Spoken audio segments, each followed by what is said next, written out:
Já faz um tempo que eu não te vejo. Meu coração é uma caixinha de segredos musicais que quando toca eu te percebo, feito um brinquedo que começa a saltitar. Roda, minha menina, venha me tirar do morão, ó dança bailarina, dentro do meu coração, o meu boi barrica, da varinha de condão. Já faz um tempo que eu não te vejo, meu coração é uma caixinha de segredos musicais que quando toca eu te percebo, feito um brinquedo que começa a saltitar. Roda, minha menina, venha me tirar do morão, a dança bailarina, dentro do meu coração, o meu boi barrica e a varinha de condão. É boi. Na metade da década de 60, houve um movimento de mulheres, mães, na reitoria da universidade, que queriam um lugar para deixar seus filhos. No começo não era propriamente uma creche, mas era uma sala onde elas pudessem se revezar e deixar as crianças, porque não havia nada na universidade.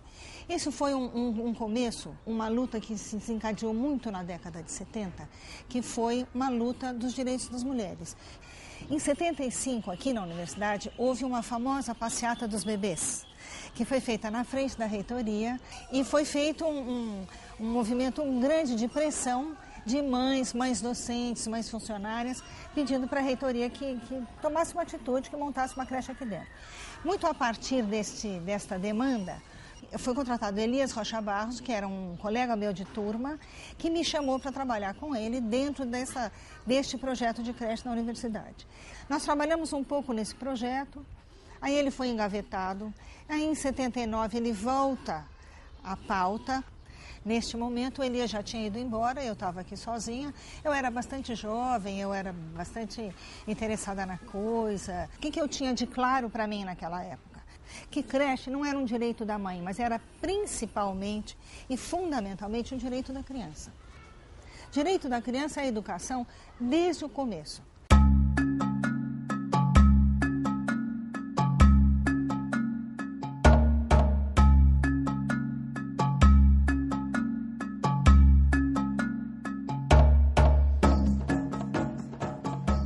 Na creche foi a nossa turma, por ser a primeira, até foi uma turma de muita experiência, que os pais influenciavam muito no desenvolvimento e no andamento das políticas internas e tal. Era uma turma realmente muito unida, né?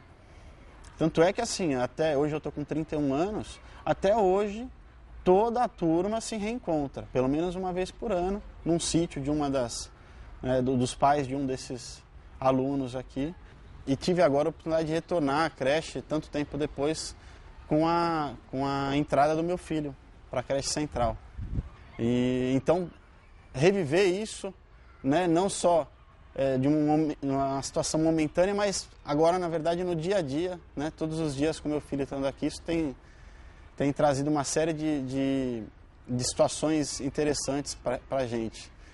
Porque, de fato, eu fui vendo as salas onde a gente tinha todas as brincadeiras, as dinâmicas, né? Aulas de sono, era engraçado, mas tinha aula de sono, né? Que ensinava a gente a dormir, a respirar. E ela falava assim pra gente, falou, olha, deita, respira, ensinava a respirar e tal, e procura a luz verde, fecha o olho e tenta encontrar a luz verde. Era assim que era a aula dela. E eu acho que a gente tinha que cumprir, talvez, não me lembro exatamente, mas coisa de 20, 30 minutos ali era um martírio, porque todo mundo queria voltar para o parquinho. As creches eram vistas não como um ambiente de educação, mas como um ambiente de um depósito. As mães chegavam lá, colocavam as crianças, brincou, comeu, né? E essa creche já foi... A ideia primordial era a educação. Começou com a educação nossa, né, enquanto funcionário, e a educação das pessoas. Não tinham só pessoas do magistério, da pedagogia, tinham artistas, né? Tinham pessoas que trabalhavam, que estudavam na ECA, na matemática, né? Na história, nas ciências sociais. Isso ajudava nessa mistura, de não ficar uma coisa muito assim, quadradinha, né? Sempre tinha algo inusitado que pudesse acontecer. E de ver as crianças experimentando, né? Participando de situações novas, né? E vendo quanto que isso acrescentava, né? No seu conhecimento, na sua aprendizagem e na minha também. Tinha uma outra concepção de mundo, né? Eu era de uma religião X, né? Que tinha um encurtamento em algumas coisas e quando eu cheguei eu levei um susto.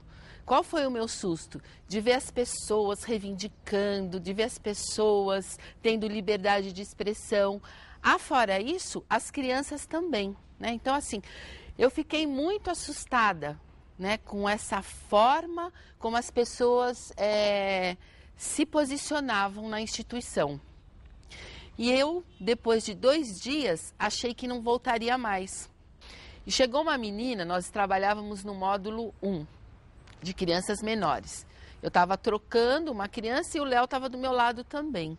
E essa menina tinha, por volta de 6 anos, ela adentra o banheiro e olha para mim e diz assim, você faz sexo? Aí eu fiquei paralisada. E faz sexo com ele? Aí eu não aguentava. Eu falei, gente, eu não dou conta, né? Não sei nem como responder. E o Léo, muito descolado, disse assim, olha, nós não somos namorados, por isso que a gente não faz sexo, né? Então isso me marcou muito. Eu ficava pensando, como crianças tão pequenas, né, são capazes de se colocar desse jeito, dessa forma. E com o passar do tempo, também eu fui entendendo um pouco mais o que estava por detrás disso. Então eu imaginava pela igreja, né, que o sujeito só tinha condições de desenhar se ele nascesse com isso. Eu acho que o que me tocou profundamente em buscar conhecer o trabalho de artes visuais na educação infantil, porque eu fui fruto das folhas mimeografadas. São folhas prontas, né, que a gente utiliza somente para pintar. E eu, na época, acreditava que isso era um trabalho de artes. Inclusive, a minha professora pegava os meus desenhos, minhas pinturas, né, e colocava no mural. Então, eu era sempre reconhecida. Eu fui descobrir, né, por volta de 8, 10 anos, que eu não sabia, na verdade, eu não tinha desenvolvido o desenho. E quando eu entrei na educação e fui lendo sobre isso e me encontrando com as crianças na creche, isso me encantou. Eu pensava comigo, eu quero contribuir de uma outra forma, eu quero que as crianças possam, né, ter vez e voz, que elas possam se expressar, que elas possam colocar os seus sentimentos, mas também que elas possam dialogar com a cultura. Quando a gente ia aos museus, a gente colocava uma ênfase em relação a essa questão. Vamos ver como os artistas fazem, cada um tem seu jeito, o seu estilo. E aí o desenho começou a explodir, vamos dizer assim, né?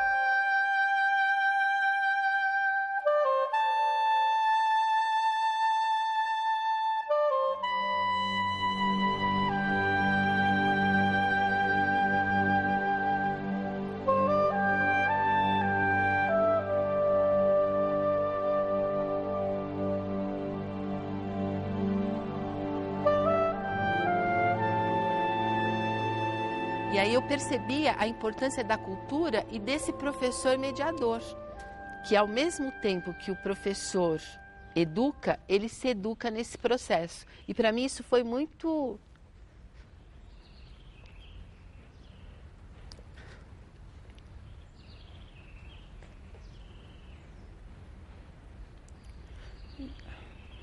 importante.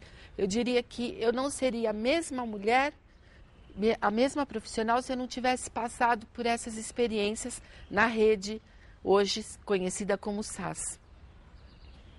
Nós, educadores, íamos para o museu para aprender arte, para não ficar só mostrando técnicas de pintura para criança, pinta com o dedo, pinta com esponjinha, né? Pronto. Esse estudo culminou numa exposição das obras das crianças no MAC, junto com o trabalho dos artistas. Então estavam lá as obras dos artistas e as obras das nossas crianças artistas também, né? Aí nós convidamos os pais para irem nessa vernissagem, porque era uma coisa, né? Vamos todos lá, lindo, as crianças se arrumaram, nós nos arrumamos, os pais, tudo à noite, final da tarde para a noite, no MAC para ver a exposição.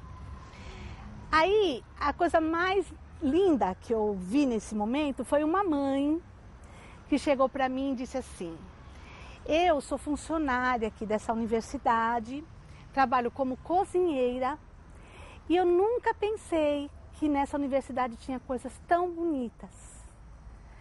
A mulher olhava a universidade pelo foco da cozinha só, mas não conhecia todas essas outras coisas que tem aqui, como o museu. E depois de um tempo, ela me disse que ela, sempre que podia, ela passava para ver as belezuras. Ela falava, para ver aquelas belezuras que vocês mostraram para mim.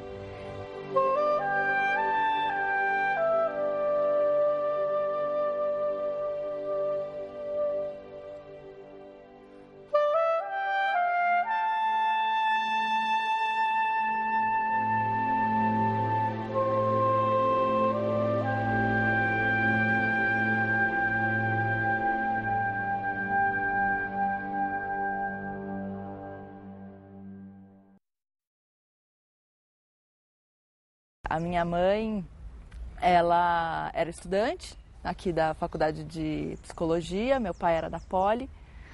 Eu nasci quando eles ainda estavam estudando aqui na USP, eles eram bem novinhos. E a creche sempre, desde o início, tem um esquema da creche aberta, que eles chamam. Significa que os pais, principalmente agora, quando as crianças são muito pequenas, eles podem estar sempre vindo aqui, né, durante o período de aula mesmo. Não só eu vivia muito esse lugar, mas a minha mãe também vivia muito aqui, né? E ela sempre fala que isso era muito importante para ela, como uma mãe muito jovem, né? Ainda estudante, ela me teve com 21 anos. Eu achava que a creche tinha que ser aberta, que os pais tinham que entrar e fazer a passagem dos seus filhos para os trabalhadores que estavam aqui dentro, com calma, com tranquilidade, fazer um processo de adaptação. E isto, apesar de hoje parecer assim tão óbvio, não havia. Em São Paulo você entregava as crianças no portão, você não entrava dentro das creches. Nas creches da prefeitura ou nas creches conveniadas, ninguém entrava. Foi uma briga, porque havia vozes discordantes, achava que a entrada dos pais tumultuaria muito o nosso trabalho, e eu defendia que, pelo contrário, quanto mais aliados fossem os pais e quanto mais eles tivessem confiança no nosso trabalho, melhor a gente poderia trabalhar junto. Eu me senti meio deslocado, porque eu não conhecia a creche aqui dentro. Para mim, a creche era uma escolinha como se fosse uma salinha onde as crianças ficavam só lá dentro e não tinha mais nenhuma atividade, nada. Então foi muito interessante, né, quando eu consegui entrar aqui, ver o tamanho da creche aqui dentro, porque você entrar numa creche e ver que eles aproveitam de garrafa PET para fazer uma flor, isso me fez até ficar mais ligado nessa questão de meio ambiente, né? Então, isso era uma das coisas mais gostosas, né, da creche, né? A gente não só na entrada como na saída, a gente participava um pouco, né, não era só deixar as crianças na porta, né? Era entrar, ver um pouquinho, ficar um pouquinho, conversar um pouco com a professora. Da bruxa, porque a Maria tinha um monte de bichos, mortos que ficavam dentro de uns potes. Cantinho da bruxa, né? E o que a Maria Cláudia fazia nesse cantinho? Experiências, essas coisas. Mas ela mesma, como é que ela aparecia nesse cantinho? Como uma bruxa. Como uma bruxa, né? Começou com a história de fazer coleção para trabalhar com matemática, né? E eu sou da área de ciências, eu sou bióloga da área de ciências e trabalho exatamente com a formação de professores e dos pedagogos. E aí, quando elas começaram a trabalhar com essa questão das coleções, eu cheguei para Maria Cláudia e para André e falei assim, olha, por que vocês não trabalham um pouquinho de ciências nisso também? Porque coleção é uma coisa tão importante para a área de ciências, né? Elas, ai, Marta, mas ciências a gente tem medo, sei lá, como é que é trabalhar com ciência, conteúdo, conceito. Aí a gente conversou um pouquinho, deu umas sugestões, elas também tiveram altas ideias. Além de matemática, entrou para ciências e as tampas viraram um trabalho artístico, a ideia da reciclagem, da ressignificação do lixo, né? Então foi um trabalho muito bonito. Aí depois eu incentivei elas a levarem para um congresso que foi em Fortaleza, que inclusive eu levei elas, então elas tiveram a oportunidade de estar com as professoras num congresso, apresentando um trabalho que era delas, feito por elas, né? E elas eram sujeitos desse trabalho, né? Que elas apresentaram no congresso, foram inclusive à praia em Fortaleza com as professoras, adoravam, né? Lembra disso? Né? E atualmente, então, elas estão publicando esse trabalho aí, que eu acho que é um trabalho que é um pouco o retrato aí, que eu acho de algumas das possibilidades que a creche pode desenvolver, né? Quando eu e Emílio e Matheus e Pedro estamos juntos, a gente brinca sem parar. Só na hora de ir embora que a gente fica chateado. Não é legal a hora de ir embora. Daí a gente tem que dizer tchau para os amigos, voltar para casa e daí brincar sozinho. Ter amigos é muito melhor do que brincar sozinho.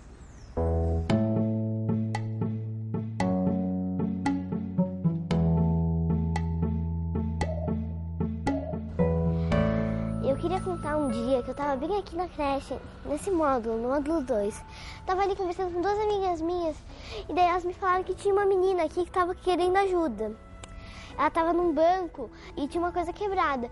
Eu fui lá conversar com ela e foi assim que surgiu uma minha melhor amiga daqui. Uma amiga que marcou minha vida. No módulo 3, a gente foi pra uma excursão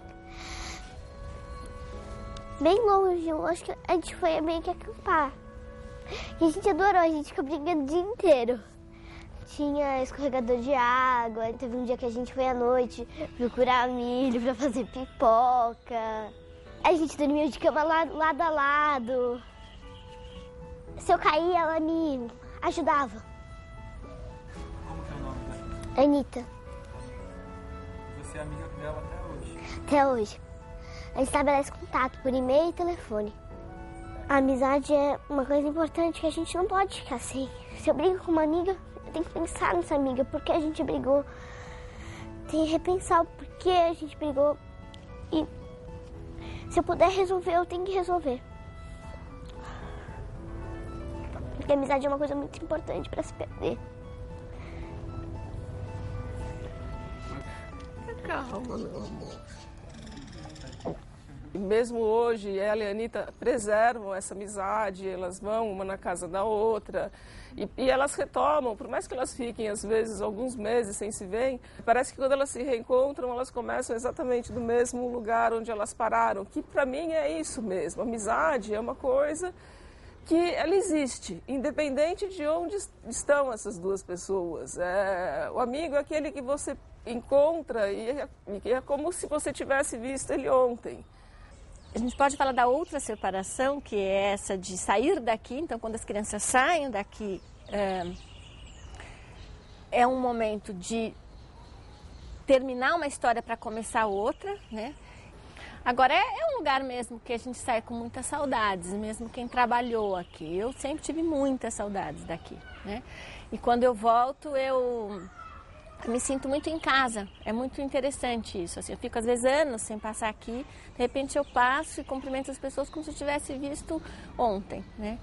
E muitas que eu nunca vi na vida, porque sempre está renovando, né? Então a creche tem essa vida muito grande, né? Porque a gente sempre brinca que trabalhar em creche, você nunca vai morrer de tédio, porque sempre está acontecendo alguma coisa, né?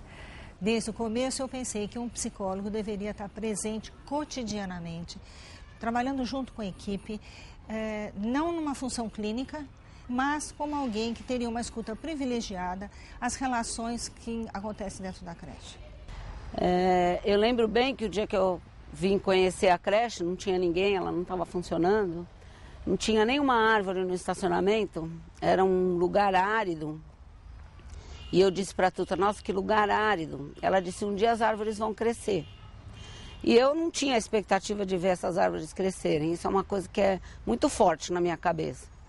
E aí agora, depois de 31 anos aqui, as árvores são enormes, frondosas e tal, e eu aqui estou. O início foi muito difícil. Quem tem uma formação em saúde, entrar num lugar da educação é muito complicado. Você tem que ser carinhoso, mas ao mesmo tempo você tem que se afastar daquela situação para poder lidar com ela. Tem uma frase que eu falo que é assim para os funcionários: aqui ninguém é amigo de ninguém, né? A gente é companheiro de trabalho, né? E eu tive uma manifestação de solidariedade muito grande esse ano. E eu queria dizer isso para eles, né? Que eles foram muito, muito amigos meus, né? Com o nascimento do meu neto, do meu primeiro neto, que tem uma doença importante, né? E eles foram muito bacanas, até no silêncio, que eu precisava de silêncio durante uns 3 dias. Eles foram silenciosos, me ajudaram muito.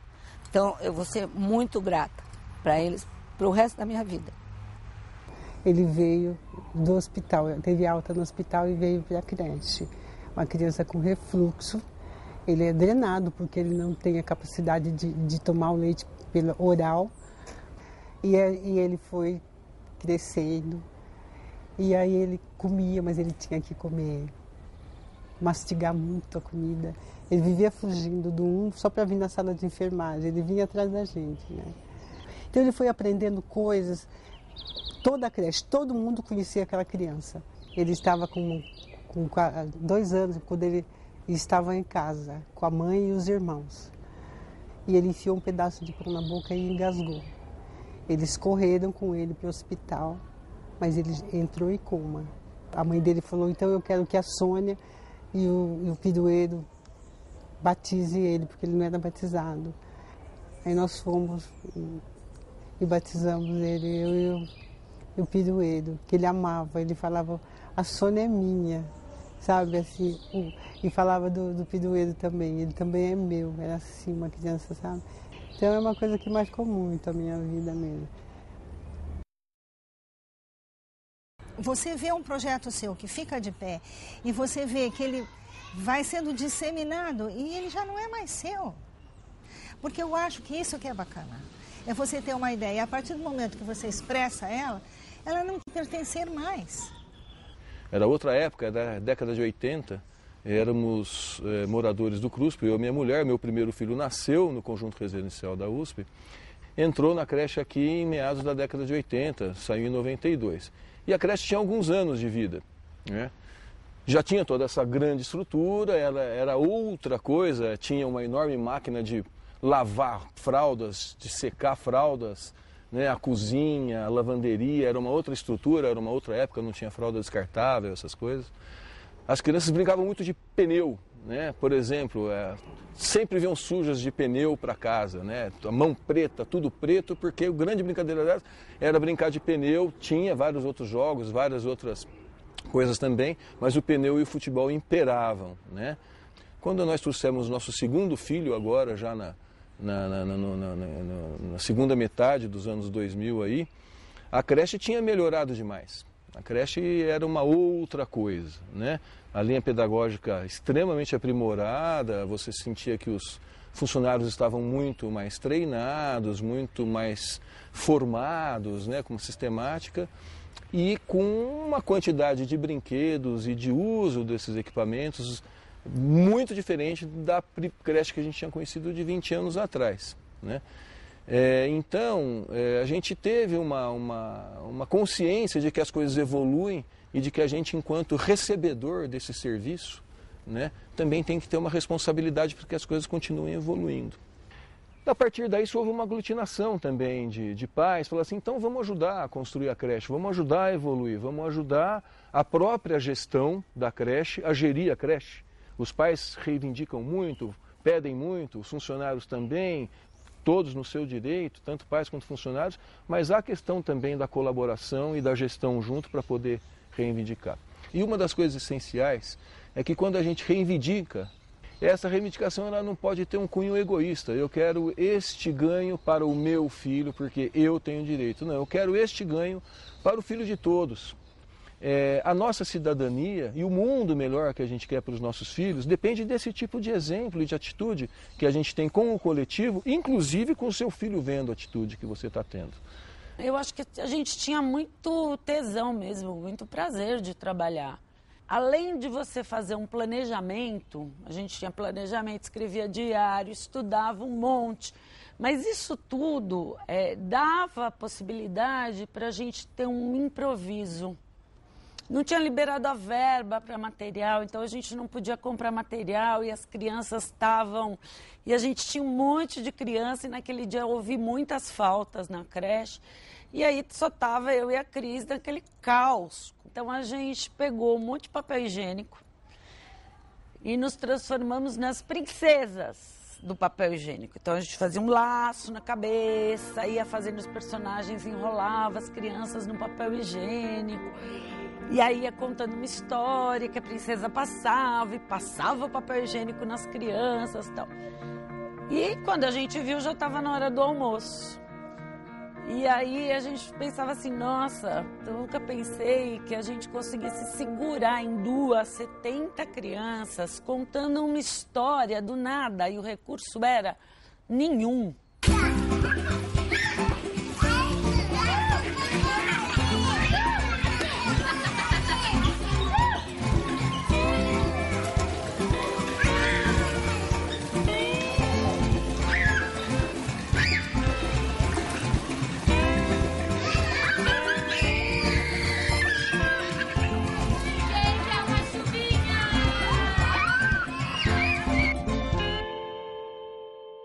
Quando eu cheguei aqui, só tinha um módulo, né? Um módulo 1. Eu me lembro das festas, eram todas... A família participava, os funcionários, todos participavam da construção dessa festa. Foi uma coisa que me chamou muita atenção, né? Desde preparar os alimentos, os pais iam para a cozinha, preparavam, enfeitavam o módulo. Tinha um grupo de pais que eram músicos, tocavam, animavam a festa junto com os funcionários.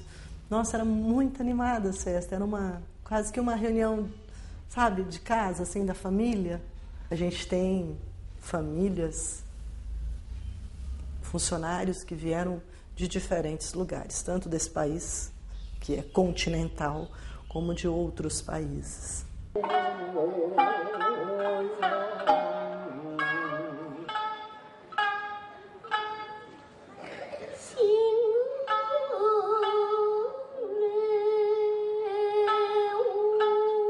Vai trazendo um pedacinho de cada um para compor essa festa que é maior.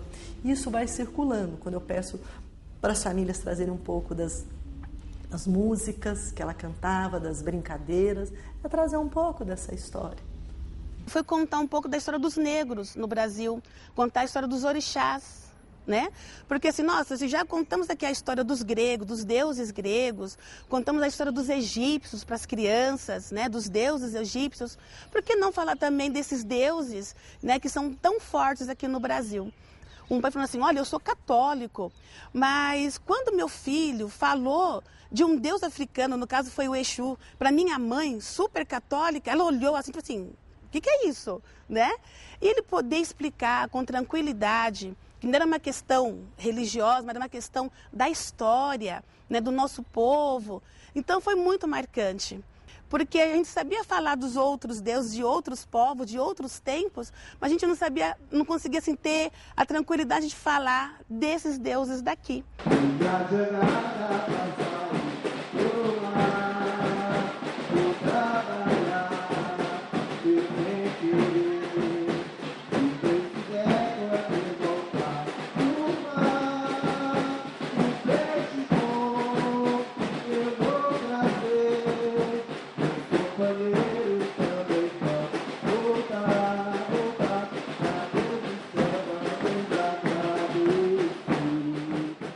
Eu lembro quando eu fui me vestir de Papai Noel para dar os presentes para as crianças, foi num dos anos. Foi logo que eu entrei, acho que no 3º ou 4º ano, mais ou menos.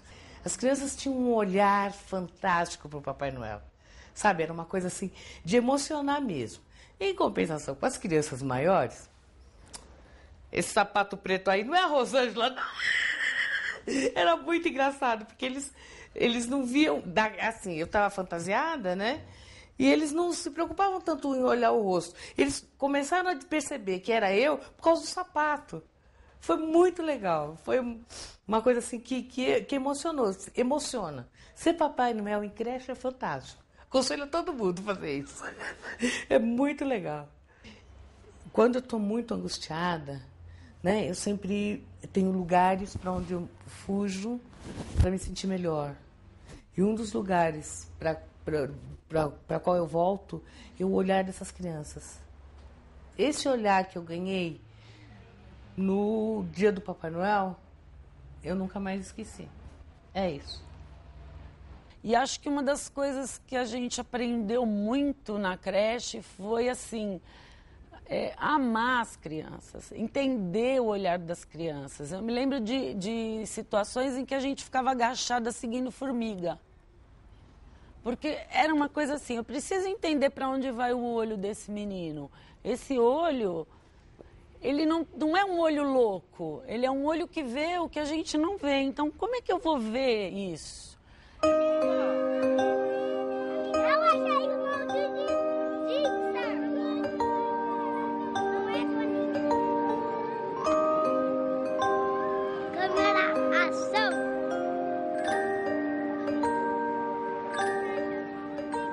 Outra coisa que ficou muito marcada na minha vida, assim, de creche aqui, que é uma metáfora que uma mãe usou numa reunião de pais, e era uma das primeiras reuniões de pais que eu estava participando. Falou assim, olha, eu acho a creche muito legal e acho que o movimento que vocês fazem aqui parece uma dança. Então, assim, ao mesmo tempo que uma está trocando, a outra está montando um espaço, a outra já está montando um colchão, o outro está acontecendo, que era um pouco dessa sensação.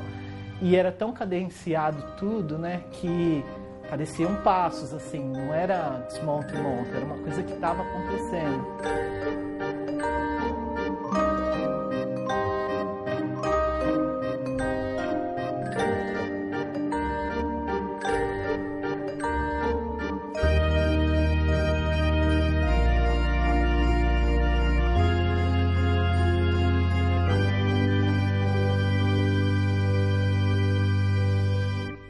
Quero tocar nas crianças, a primeira coisa, delas se sentirem inteiras naquilo que elas estão fazendo. Que elas estejam felizes fazendo aquilo, que aquilo tenha um sentido para elas, como pessoas, como sujeitos, que elas levem isso para o resto da vida delas. Adeus, eu já vou me embora, é chegada a hora, não posso ficar.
Bonita, Deus, tu não vai chorar, adeus, porque para o ano prometo.